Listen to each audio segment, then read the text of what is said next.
Está começando para você mais um Repertório Vivo, um resumo do ano de 2024 para Enem e Concursos, um podcast do Puxa Língua.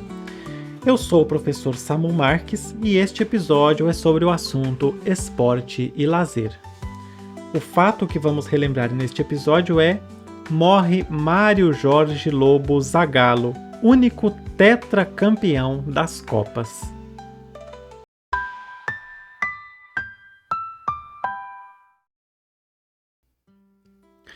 Mário Jorge Lobo Zagallo morreu em 5 de janeiro de 2024 aos 92 anos no Rio de Janeiro. E sua despedida encerrou uma trajetória que atravessou a história do futebol brasileiro dentro e fora de campo. Único tetracampeão das Copas do Mundo, somou títulos como jogador em 1958 e 1962, como técnico em 1970 e como coordenador técnico em 1994. Poucos personagens no esporte conseguiram manter desempenho tão alto por tanto tempo e em funções tão diferentes. Ao longo de mais de meio século, ele uniu carisma, disciplina e uma leitura tática que influenciou gerações no Brasil e no exterior.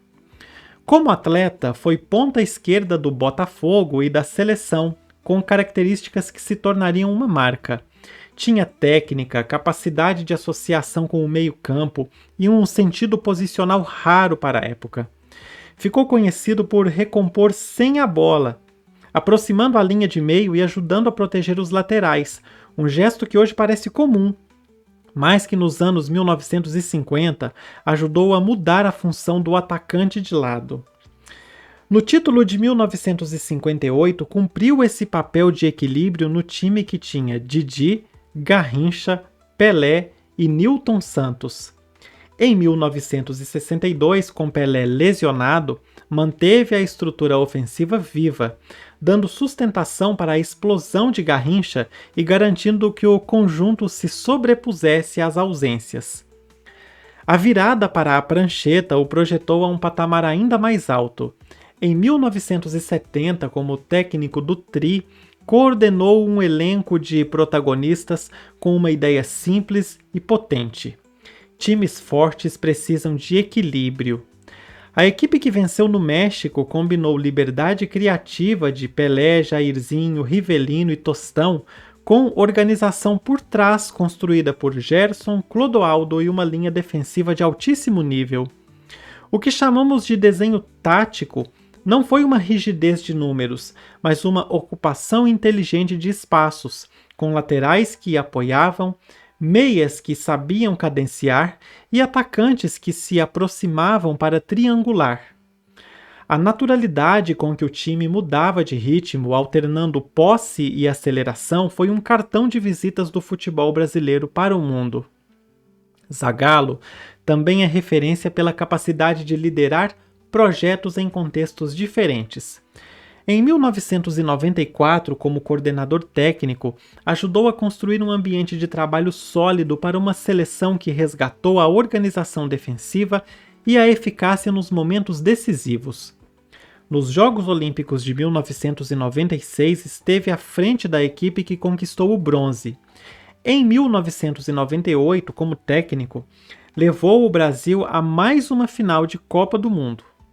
Em 2006, voltou a coordenar a seleção, reafirmando um papel de mentor de comissões técnicas e de guardião de uma cultura de alto desempenho. Em clubes, passou por Botafogo, Flamengo, Fluminense e outros, acumulando títulos nacionais e estaduais que confirmam sua competência cotidiana para gerir vestiários e treinos. Muito do seu legado está na forma de pensar o jogo. O que hoje se descreve como ajuda do ponta ao lateral, compactuação entre linhas, controle de amplitude e ocupação racional dos espaços já era parte de sua intuição prática como jogador e de seu repertório como treinador. Ele entendeu cedo que craques rendem mais quando o time cria condições para que apareçam e que a beleza do futebol brasileiro nasce do encontro entre criatividade e ordem. Por isso, soube valorizar talentos e, ao mesmo tempo, cobrar compromissos coletivos.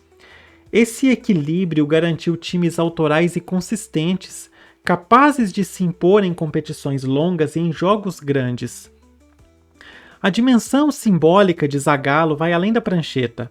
Era um personagem querido, conhecido como Velho Lobo, dono de frases e rituais que o aproximavam do torcedor. A ligação afetiva com o número 13 virou anedota e talismã, mas também mostrava a força de crenças e hábitos no esporte de alto rendimento em que confiança e coesão são importantes. Sua comunicação direta, por vezes temperada de humor e convicção, criou uma imagem pública de autenticidade que conviveu com o rigor no trabalho e com a obsessão por detalhes.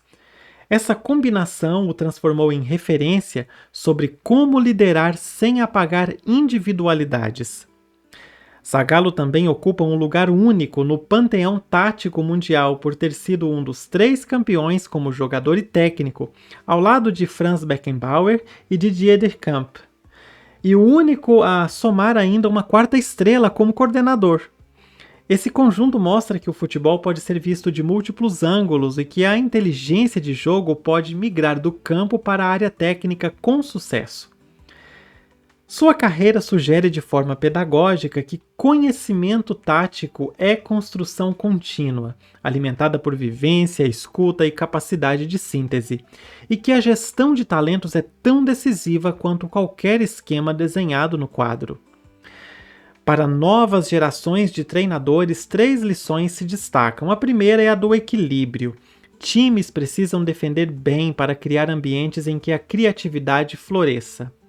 A segunda é a da clareza. Ideias táticas ganham força quando explicadas de modo simples e apropriadas ao elenco. A terceira é a da cultura. Comunidades, símbolos e rituais fortalecem confiança e ajudam a atravessar momentos de pressão.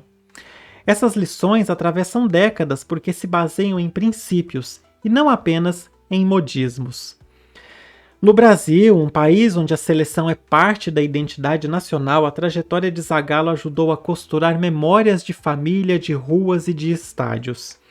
Ele esteve presente em 4 das 5 estrelas do nosso escudo e em tantas outras campanhas que formaram a memória coletiva do torcedor.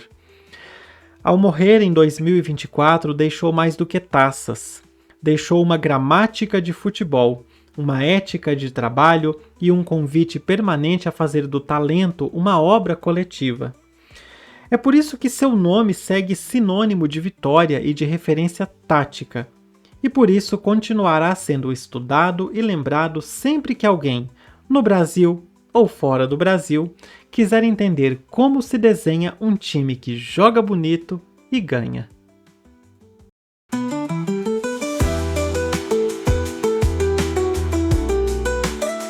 E aí, você já conhece tudo o que o Puxa Língua tem para te oferecer?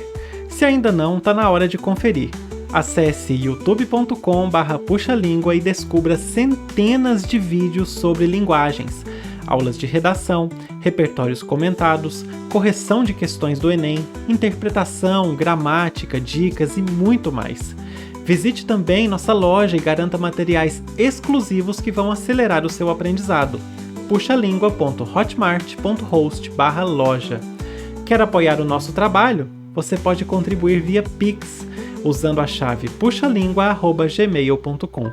E não se esqueça de seguir o podcast para não perder os próximos episódios. Até a próxima!